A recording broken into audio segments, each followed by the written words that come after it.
good evening. Welcome. This is Hot Edition. We're live from a news about this week, and also live on Kesme 107.1 in Tamale and beyond. We're live on W 93.5 in Wa and beyond. Also streaming live on Facebook at 3FM927, also on YouTube at 3FM927. Read out to you and to the rest of the world. This evening here on Hot Edition, Attorney General and Minister for Justice Dominic Ayine defends decision to discontinue criminal prosecution of Dr. Kwabena Duffuor and 7 others in the Unibank collapse saga, but the minority demands immediate reversal of the decision as it hints of its intentions to drag the Attorney General before the court of law. Stay with us. We've got details for you. Also, 8 suspects in National Service scandal seek plea bargain, offer to testify. That's according to the Auditor General. That's the Attorney General. We've got details for you here on Hot Edition on 3FM 92.7. Also, the Nairi Palace rejects Nalerigo curfew, says government disrespected traditional authority. Here on Hot Edition, we've got some details for you on that particular development as the Mampurugu Traditional Council is condemning that imposition of the curfew on Nalerugu and its surrounding communities, describing the decision as arbitrary, unjustified, and a direct affront to the authority of Nairi. Where the National Peace Council has also called on the feuding factions to continue to subject themselves to the Tunfor-led mediation effort. This evening, stay with us. We've got details for you here on Hot Edition on 3FM 92.7. Also this evening, the Ashanti Regional Security Council disassociates itself from activities of a group that reportedly invaded the Forestry Commission offices in the region. Stay with us. We've got details for you here on Hot Edition on 3FM 92.7. We're also on Kesme 107.1 in Tamale and on W 93.5 and Wa and beyond. Just coming through from the Ministry of Lands and Natural Resources, government has cancelled the $1.2 billion bauxite deal. ICE Global Partnership, according to some sources, will speak to the CSOs in this extractive industry who have not been too happy about this particular bauxite deal and where the bauxite was going to be mined. Stay with us. We've got details of these plus the latest in business and sport over the next 1 hour here on Hot Edition. I am Alfred Ocansey. Let's get into a summary of the news now. Thank you very much, Alfred. The Attorney General and Minister of Justice, Dr. Dominic Ayine, has defended the government's decision to discontinue the prosecution of Dr. Kwabena Duffuor and 7 others, saying more than 800 million Ghana cedis has already been recovered, with the remainder being pursued through a structured payment arrangement. In other stories, the minority has asked the Attorney General, Dr. Dominic Ayine, to immediately reverse his decision to discontinue the high-profile criminal case against Dr. Kwabena Duffuor and 7 others or face legal action. Attorney General and Minister for Justice Dr. Dominic Ayine has announced a sweeping reform to Ghana's legal education system that would abolish the current Ghana School of Law admission structure and replace it with a national bar examination. The proposed changes are part of a new legal education bill expected to be submitted to Cabinet in August. The reforms aimed to decentralize professional legal training and expand access to the bar for all qualified LLB graduates. Under the new model, students who obtain LLB degrees from accredited universities will undertake a 1-year bar practice program at their respective institutions. Upon completion, they will sit for a standardized national bar exam to qualify for legal practice. And just before we go, the Mampurugu Traditional Council has strongly condemned the government's imposition of a curfew on Nalerugu and its surrounding areas, describing the move as arbitrary, unjustified, and a direct affront to the authority of the Nairi. In a statement, the Nairi Palace expressed its displeasure over the curfew imposed from 2 p.m. to 6 a.m. daily, effective July 27, 2025, stating that the decision was made without prior consultation, despite Nalerugu's being calm and devoid of any ongoing conflicts. You've got this on 3news.com. Over to you, Alfred. Let's stay a bit further on these matters developing here on Hot Edition on 3FM 92.7, also on Kesme 107.1 in Tamale. We're live on W 93.5 in One Beyond. And the Attorney General and Minister for Justice, Dr. Dominica Yine, has defended the government's decision to drop the criminal case against the former Finance Minister, Dr. Kwabena Duffuor, and 7 others being tried for their role in the collapse of now defunct Unibank. Now, speaking during the government accountability series at the Jubilee House earlier today, Dominica Yine explained that the withdrawal was based on a structured 2 billion Ghana cedis repayment agreement proposed by the accused, aimed at settling their revised obligations totaling 3.3 billion Ghana cedis. He said the legal complexities and the renewed focus on asset recovery informed the decision to enter a nolle prosequi. The justification comes amid scathing criticism of his decision to drop all charges against the accused persons without recovering a substantial sum of the funds lost in the collapse of the banks. This is what Dr. Dominica Yine said in his defense of that decision to enter nolle prosequi earlier today. The real economic value to the state lies in a non-conviction based asset recovery approach. The terms of the settlement are structured to ensure that the Attorney General, the Bank of Ghana, the Minister of Finance exercise oversight over the recovery of the negotiated amounts. Progress under the agreement will be subject to quarterly reviews to ensure that the accused persons fulfill their obligations as agreed. Ladies and gentlemen of the media and my fellow countrymen and women, it is important to correct certain misunderstandings or distortions, deliberate in some cases, that our team picked from the media space regarding this matter. Since my press release, it has been said that by setting a minimum threshold of 60% for the recovery of assets as a condition for filing a nolle prosequi or terminating the banking sector cases, I have cut a deal which permits persons who have stolen or looted public funds to walk away with 40% of the loot. At least that is the narrative, by some sections of, the Ghanaian populace, particularly from our opponents in the MPP who were responsible for all this mess. Indeed, one writer on Facebook compared my decision to the situation where someone has stolen 6 goods and is being told by the prosecutor to return 4 goods and keep the 2. But my fellow countrymen and women, now this may seem like a joke, but it's a very serious expression of the sense of justice of our community. And it is something that I have used, to, get people who have come to me for plea deals to get them to think about the community's sense of justice. So, it is not lost on me, and I wasn't surprised when I read this on Facebook. But the goat thief analogy, intriguing though it may be, is an oversimplification of the matter. This is why. First, Dr. Kwabena Duffuor and the other persons standing trial were not charged with stealing or looting of public funds. They were charged with causing financial loss to the state, fraudulent breach of trust, falsification of accounts, as I've pointed out earlier, dishonestly receiving, and money laundering. But the facts and the evidence supporting these charges never allege that those standing trial personally benefited from the banking transactions that gave rise to these charges.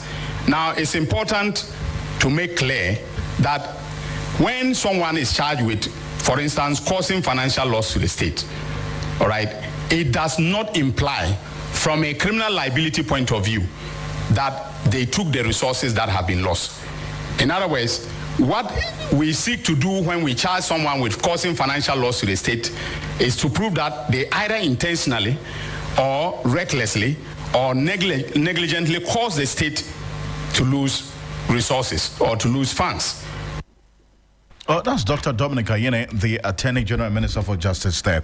But let's stay a bit further on this issue. Adam Senanu is the co-chair of the Citizens Movement Against Corruption. Senanu, thank you so much for joining us. This is a position that, in fact, you had held prior to today. asking for some more detail on what led to the 60-40 arrangement. That is the detail that Dr. Dominic Ayine gives today, that these persons, that's Dr. Kwabena Duffuor and the 7 others, were not charged with stealing. And even with the causing financial loss to the state, it does not necessarily mean in criminal jurisprudence that they personally took the money that was lost. It could be as a result of negligence and some inaction on the part of the accused persons. Does this tick the box for you with the explanation that you were asking for as to what led to the 60-40 arrangement with the Dr. Kwabena Duffuor before the nolle prosequi was filed? Well, although the transparency by the Attorney General is very much welcome, and he was at pains to try and explain the circumstances, yet it does not actually explain why the minimum threshold was 60% and not 70, 80, or 90. It also does not explain why this plea bargain situation starts with this particular case. Because part of the question in my mind is, don't they have several other similar cases? Why is the first one that deals with somebody who has had some party affiliation and some affiliation with the Attorney General himself? Because the optics don't look good, even though substantively the issue is not of the optics as much as the precedent we are setting. How does it help us continue to retrieve money from other cases? So, yes, it's been helpful getting some more detail, but the substantive issue of why 60%? Because you see, you would not have the person was not guilty or doesn't believe that they've done anything wrong altogether. They've not breached any law. There's no point in even getting into a negotiation. So I'm just wondering, why 60%? If they really caused financial loss, what was the hindrance to getting all or 90%? And having taken this position in this instance, and we are not clear how the team arrived at the 60%, how will they manage subsequent cases if the people started arguing that, well, you said the precedent and it's just equitable to make sure all of us are, if anything at all, we are looking at 60%. Apart from the fact that I'm still wondering whether that 60% is now in the coffers of government. I'm not sure I heard as I listened that was affirmed. So those are the issues.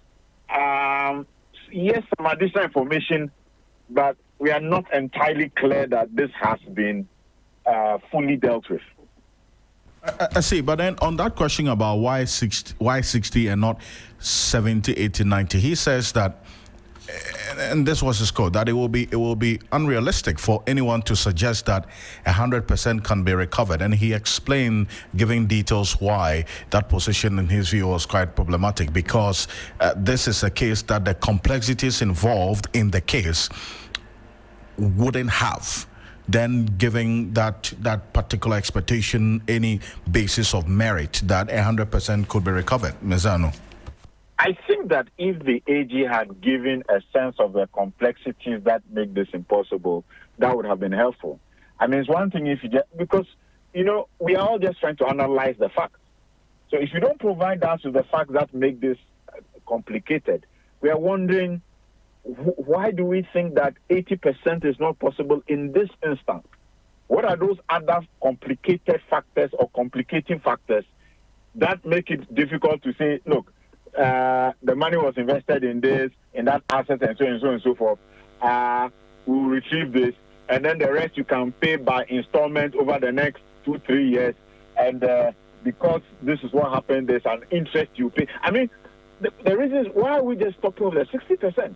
What are the complicating factors that don't allow other, models to be used, other payments to be made? There's no clarity on that. So yes, we can well believe our AG when he says it's complicated, but it is important that he gives us some of the facts so that then, with all the optics of this being somebody who is affiliated with him in the past, affiliated with the party, we don't seem to be creating a space or an avenue to make it easy for some people. That's the worry.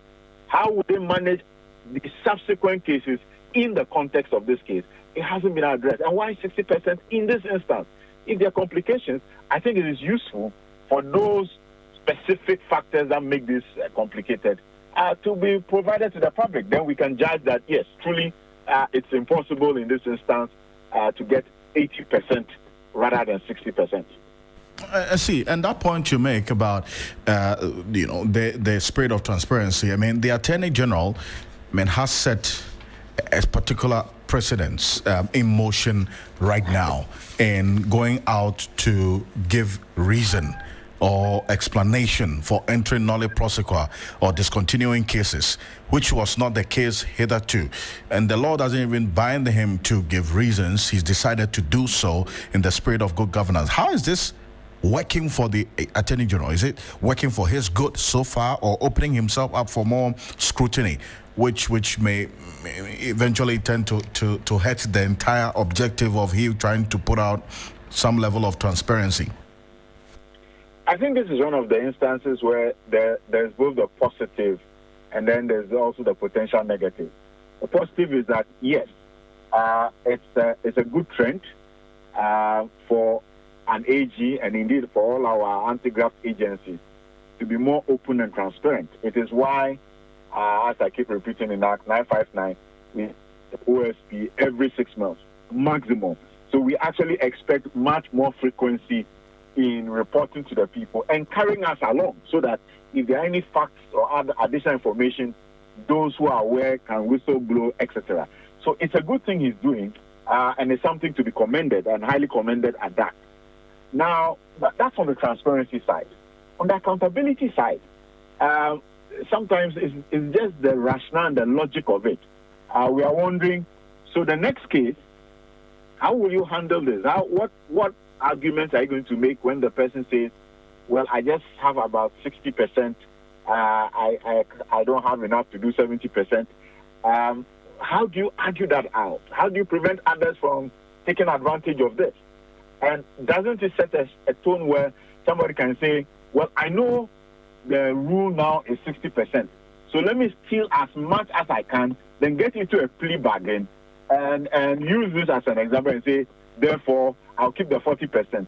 So the more I steal, the more I defraud the state, the better for me, because 40% of whatever amount is what I'll keep. I mean, these are the risks we are exposing ourselves to. And I think that we need to apply ourselves to it as we take these actions and be cautious, so that we are clear in our minds how will we manage similar cases going forward. Otherwise, it's a very risky road we appear to be taking. And without additional information, it's difficult to fully appreciate how the legal team expects to handle these cases. And before I let you go, and this is another matter that I know you are very much interested in when it comes to the Operation Recover or Loot and what the Attorney General is doing. What we're hearing now is that there's going to be, on the matter of illegal mining, he said that this want-to-make case as well. He gave an update on that. He says there's going to be more special courts coming to tackle galamsey. I wanted to take a listen to it, because that's a special area of interest for you as well as citizens' movements against corruption. Questions?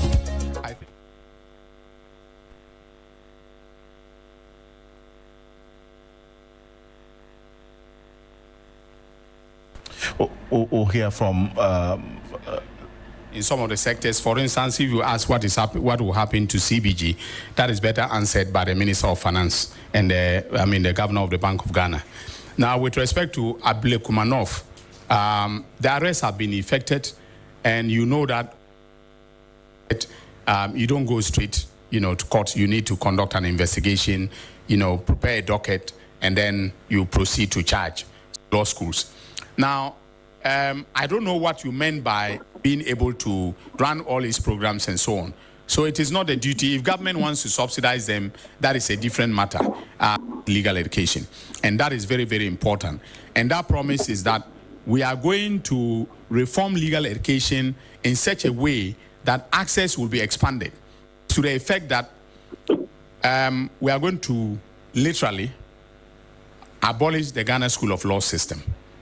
All right.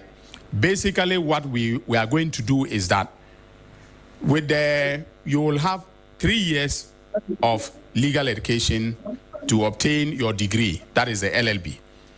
After obtaining the degree, the LLB degree, you now do what we call either the clinical legal program or the bar practice course in the university where you got your LLB for another academic year.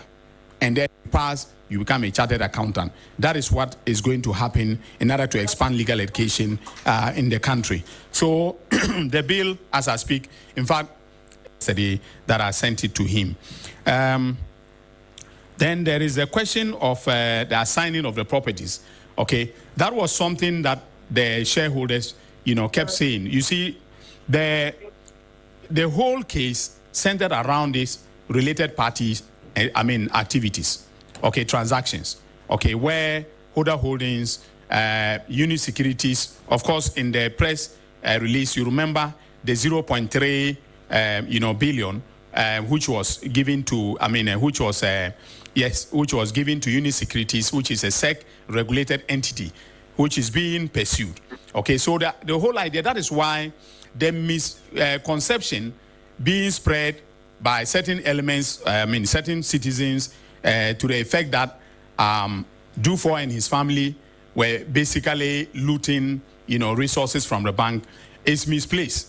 Okay, these were all related entity transactions. Okay, and I will encourage all of you, you should probably read the Beige Capital Court of Appeal decision, because the scenarios are the same. Before we get into the Galamsey matter, and kindly pardon me, what we just heard the Attorney General talk about was this whole Dufour case and the misconception out there about how this whole case played out. He says there was no matter of misappropriation of funds, but rather some internal arrangements or some third-party dealings that still had to do with the Dufour other related party lending. Now, does that bring the matters into context, especially with the minorities' claim that to the extent that Dr. Dominic Ayeni has been associated with Dr. Kwabena Dufour in his past life as a lawyer for Unibank, there is a potential conflict of interest? Well, it does. And I'm not sure he recognized himself that by speaking on this issue and positioning himself to speak on behalf of the Dufours and what happened or what didn't happen, he appeared to stray out of what he should have been fully responsible for. It's not one of the things we would be expecting him to have to be the one explaining to the public. And that's part of the reason why potentially maybe this is one of those cases where he should have recused himself, and maybe he had the Deputy Attorney General or somebody else much more neutral or less connected with the facts handling it. So yes, as you know, constitutionally we say that public officers should refrain from putting themselves in positions of potential conflict of interest, not just substantive but potential conflict of interest. So there is some merit when the minority begins to raise that angle as well. And I pray that he will be conscious as we proceed to avoid such situations. See, but then there is the argument as well one will put up is that, in his professional capacity now, do you see this actually happening practicality, as it were, you haven't worked, in part and cross your path or cross his path, or he crossing your path at any point in time?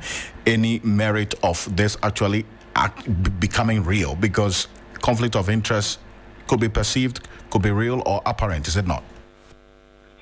But you just provided an example. Is it up to our AG to be the one speaking to what happened in Unibank or what did not happen, and whether it's a perception or not a perception? On what basis would our AG at that time be speaking on this? That's the question. Is he a lawyer for Unibank? is he lawyer for the Dufours? Do you get the point? In this particular position, he's supposed to be lawyer speaking on behalf of the state. So that's how you can easily meander into a situation of conflict of interest and not even recognize it. So clearly, he just needs to be cautious about these issues before you end up speaking. And apparently, it's as if you have a mandate to speak on behalf, or, is that what you say is a final conclusion on the matter in terms of the evidence in relation to a particular issue, which others are contesting, and for which reason a case was brought up. So there is, and when we say potential conflict of interest, it includes situations like this where the optics, where others looking at the situation can draw a conclusion. It may not be even evidence-based, but potentially that this man was connected. He was a defense attorney for this particular group, and now he has this position, but he still seems to be speaking on behalf of this person. So that potential conflict of interest is what the Constitution even says you should avoid. And maybe quickly before I let you go, on this point he made about this more specialized course to be established on matters relating to illegal mining, how would that advance the cause of the fight against galamsey? Well, it will be very useful. In fact, my view is that we need specialized courts for everything dealing with anti-corruption and good governance, because the swiftness with which we arrive at conclusions on persons who have attempted to, defraud the state, take properties, and do things that undermine the state, it serves as a stronger deterrent. And we need that. I mean, other African jurisdictions like Kenya have as many as 12 specialized courts dealing with issues of anti-corruption and good governance, and they have a target of, within 6 months, trying to dispense of these cases. In that context, public officers, persons who are so minded, know that, look, there's a system where I can easily be picked up, jailed and sanctioned, and so they'll be less inclined to getting themselves involved in such acts. So I think it's a good thing if it can be done, but it should not just be about galamsey. My view is everything to do with anti-corruption, good governance. Let's make sure we are establishing specialized courts with the kind of training that builds capacity to deal with this matter. And I do appreciate your time as always. Thank you so much. Thank you, too. Senator is the co-chair of the Citizens Movement Against Corruption. But let's stay on this matter because the minority in Parliament addressed a press conference not too long ago demanding more from the Attorney General and threatening to go to the court of law. What exactly is the issue? They are accusing the Attorney General of conflicts of interest in the Kwabena Dufour criminal case, asking the AG to explain why he filed a nolle prosequi to free him. The caucus says the Attorney General has been pursuing his own agenda rather than following the theories of prosecution and punishment. Addressing the media in Parliament, the ranking member on the Legal Affairs Committee, Kwame Anyimedu Inchi, tasked the Legal Counsel to investigate the AG's action, further threatening to challenge him in court if his decision is not reversed immediately. Why was the accused person not convicted, even when he agreed to pay 60% in line with plea bargain agreement under Section 35 or under the plea bargaining agreement or under Section 35 of the Courts Act? For plea bargain to be accepted by the court, there are a lot of options opened to the parties, including conviction. However, any such process must be supervised by the court. In the learned Attorney General's nolle prosequi, he just enters. Nobody would have thought that we would ask him questions. But because he chooses to say that he wants to be transparent, we want him to be more transparent and answer the questions that we are asking him. So how the Attorney General allowed the accused person to walk free without a conviction and without supervision of the process by the court? That definitely cannot be under a plea bargain agreement, as he had himself said. And if it is not a plea bargain agreement, and it also doesn't come under Section 35 of the Caucus Act, where did he get the 60% and how much has he collected? Today he tells us that he's going to make arrangements for the monies that have been collected, about 800,000 to be paid into government coffers. The learned Attorney General has obviously forgotten the theories of prosecution and punishment. In fact, if he had thought of it, he would have appreciated that deterrence is one of the theories that we take into consideration in punishing people.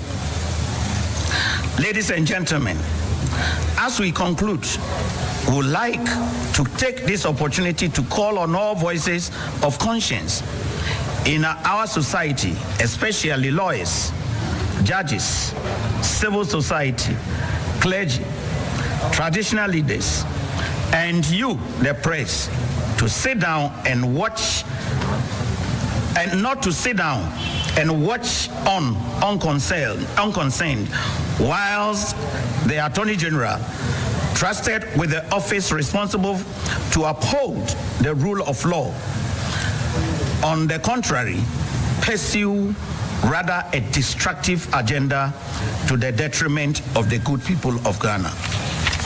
We therefore call upon any interested party, the Parliament of Ghana, particularly a Select Committee on Constitutional and Legal Affairs, to summon the Attorney General to answer these questions publicly. The Legal Counsel and Bar Association to investigate potential breaches of legal ethics and professional conduct. All patriotic Ghanaians to stand up against what appears to be the erosion of justice and the dangerous politicization of the prosecutorial process. Finally, may this press conference also serve as a formal notice to the Attorney General, Dr. Dominic Ayine, that if his decision is not reversed within a reasonable time, the minority will consider its options of proceeding to court to challenge its decision in its entirety. As a minority there. Also, the Attorney General, Dr. Dominic Ayine, gave updates on the SkyTrain scandal investigations and the prosecution, and then also the National Service scandal, which he did detail that 8 suspects have sought plea deal in the National Service case as the Attorney General awaits more evidence from the Bank of Ghana, the Ministry of Finance, and the Accountant General's Department. Take a listen to him. This is Kobene Dubohe and 3 others, and that of the Republic versus Solomon Asamoah and another. That is the SkyTrain case. In the Kobene Dubohe case, we are calling only 3 prosecution witnesses. Our first witness has concluded his testimony. But for the 3rd accused person sudden withdrawal in open court of a lawyer's service, our first witness would have been discharged to give way to the 2nd prosecution witness to start testifying. We expect our 2nd witness to start testifying before the beginning of the legal vacation on July 31st, 2025. In the SkyTrain trial, we have concluded the case management conference.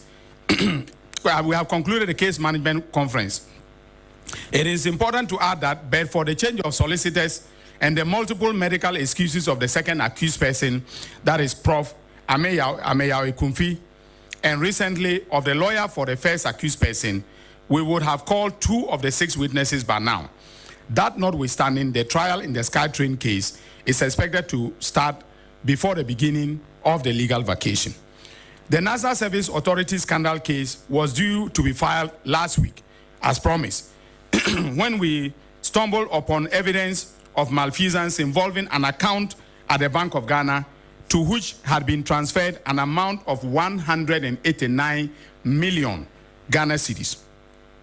Out of this amount, 80 million Ghana cedis cannot be traced. But we found 2 checks bearing the name and account details of the former Director General Mr. Osei Asibe, which had been used to withdraw funds totaling a little under 2 million Ghana cedis from the said account. We have therefore halted the filing of charges so as to await the receipt of the evidence from the relevant state agencies, including the Bank of Ghana, Ministry of Finance, and the Controller and Accountant General's Department. In fact, as I speak, the Bank of Ghana signaled to me that this morning they are going to deliver the entire, bank statement, for my attention. I am, however, thank you.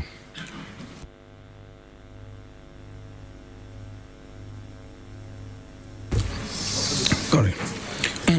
I am, however, happy to announce that at least 8 suspects in this investigation have approached my office for plea negotiations, including 3 former officers of the National Service Authority.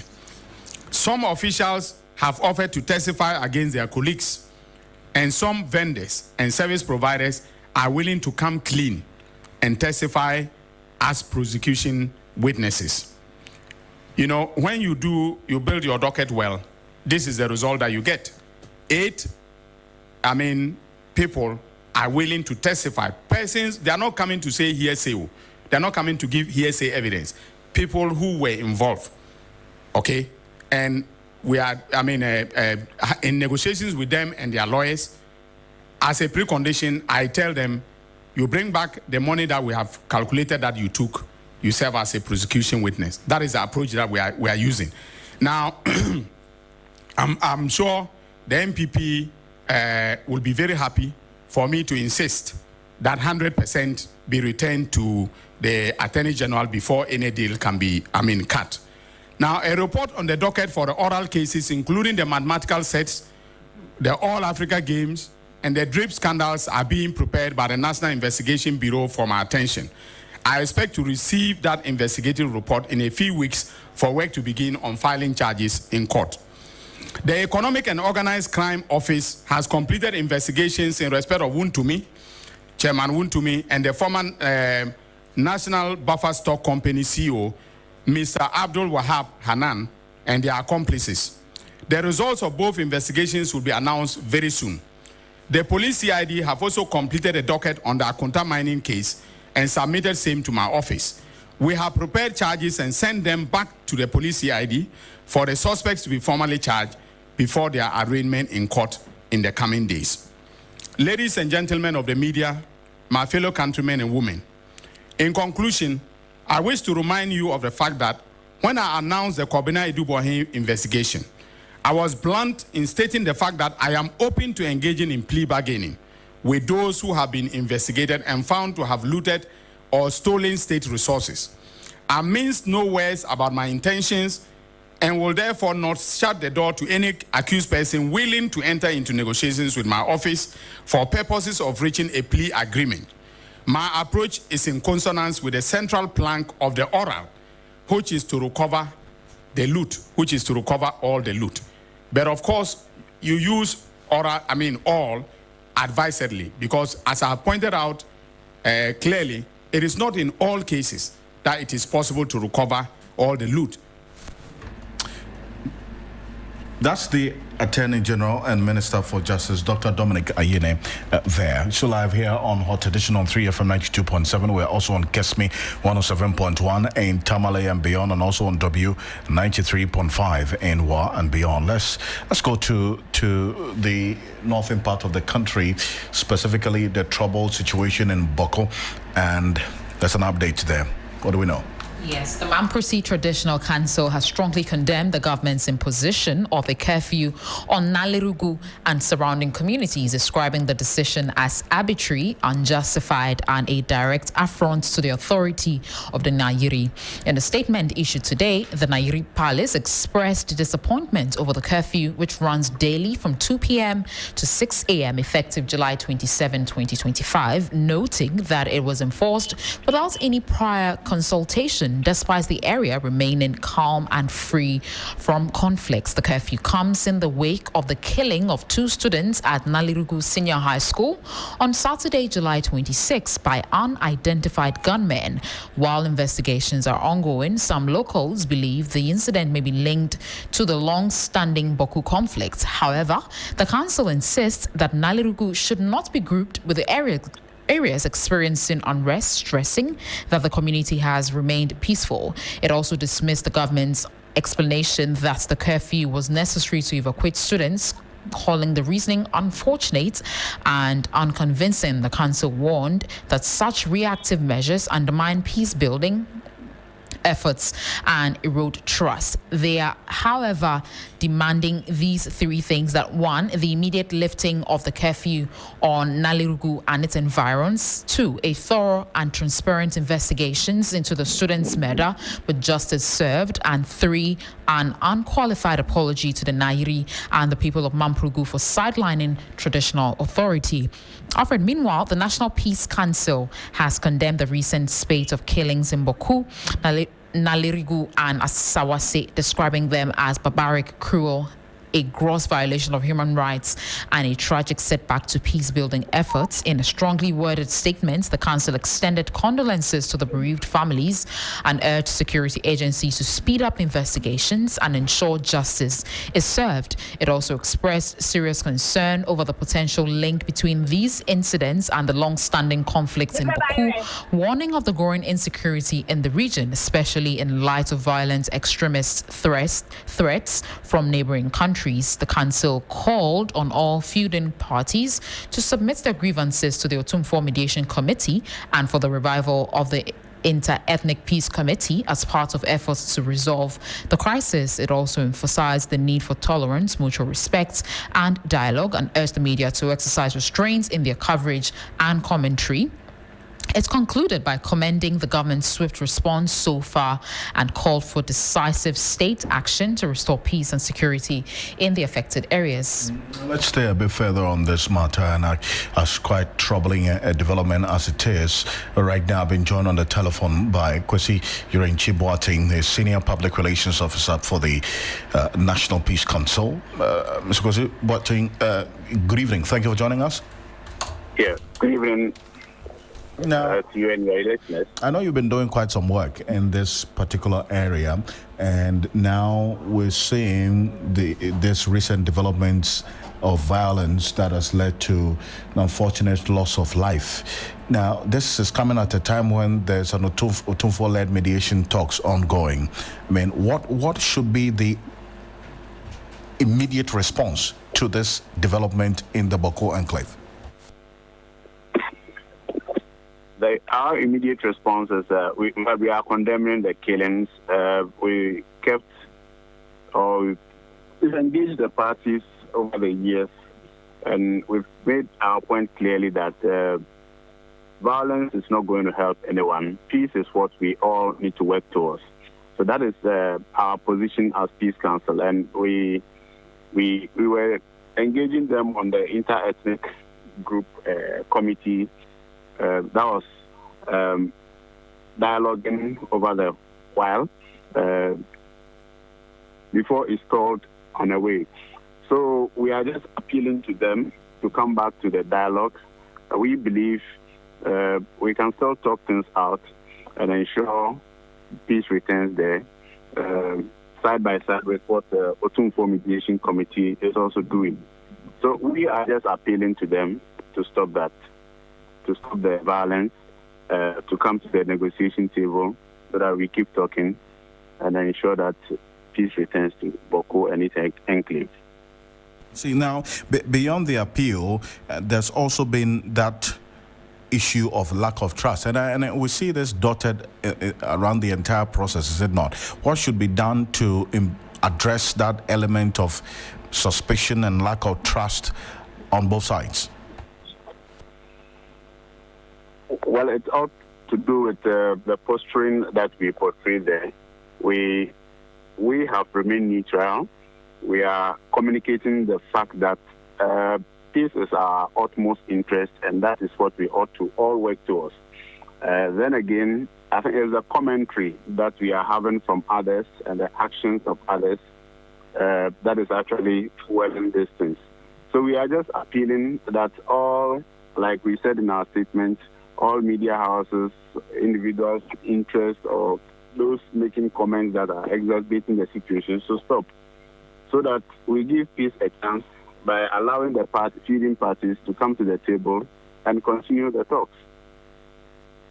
I do appreciate you, Mr. Kwati. Thank you so much for joining us on this matter. Kwesi, you're in Chibuating, a senior public relations manager at the National Peace Council. And from that appeal perspective, we go to the security response to this. And this is why I bring in Dr. Victor Doke.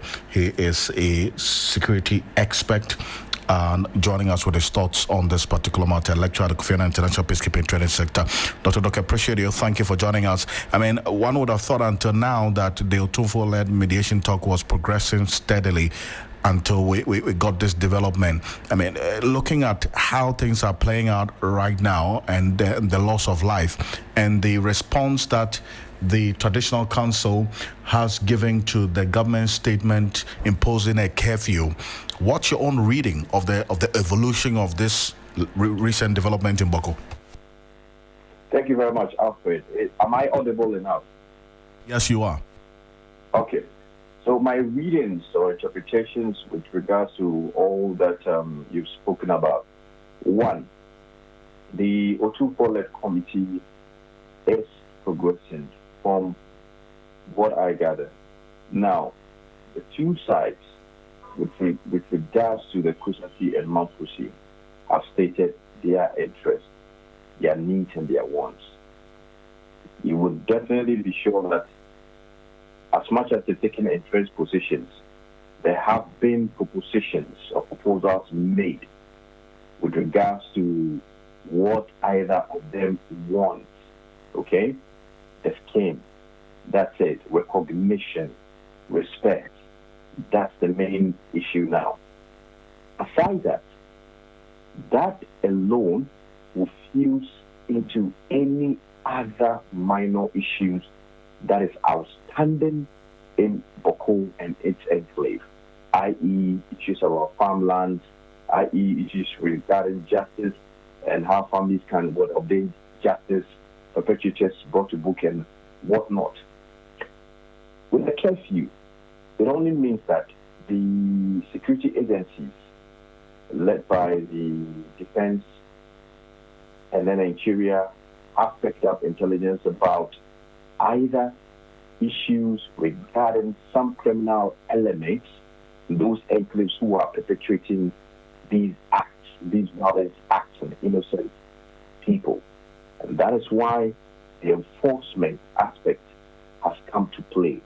All along, for me, my interpretation is that we have been enforcing the peace. We have been enforcing curfews all along. So it is not now that we are enforcing anything. It has been there since. What will go wrong is when one side takes it upon themselves, or the youth representing one side now do not come to terms or agree with the outcome of the Otumfuo-led mediation process.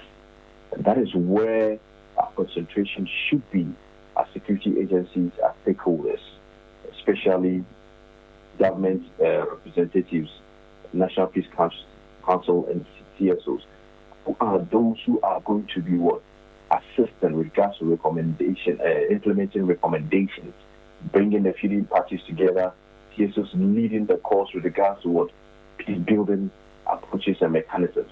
So all this come to play. There should be a very comprehensive roadmap and mechanism so that immediately the mediation is over, every step that will be taken should be abided or should be respected by the two sides. And that is what will bring some finality to these skirmishes or violent acts we are facing. A very comprehensive detail there and analysis. Thank you. Thank you so much, Dr. Victor Doke, for joining us on this. Thank you very much. He's a security expert and a lecturer at the Kofi Annan International Peacekeeping Training Center. Let's still stay on matters of some disturbances, this time in the Ashanti region. Yes, there was confusion in parts of the Ashanti region this morning after individuals claiming to be operatives of national security forcibly shut down Forestry Commission offices in Kawie, Bekwai and Akomadan. Staff were ordered out and access to the facilities was blocked without explanation. The abrupt closures disrupted official work and left both workers and members of the public seeking services stranded. Eyewitnesses say the group arrived in branded vehicles and presented no formal documentation before locking the gates. But in a sharp twist, the Ashanti Regional National Security Coordinator has dissociated his office from the operation. He described the individuals involved as imposters and warned that steps are being taken to arrest them for impersonating state officials. The motive behind the unauthorized takeover remains unclear, but the incident has sparked concerns over security and rising acts of vigilantism in the area. National security staffs have not been sent anywhere. And those who are parading themselves as national security staff, and I'm not happy at all, and it's bringing a whole lot of issues because we don't involve ourselves in such issues. These people are party foot soldiers who have taken those places hostage. But due to our intervention, we have told them to leave the place, and whatever concerns that they have, they should submit it to the party or to the regional minister.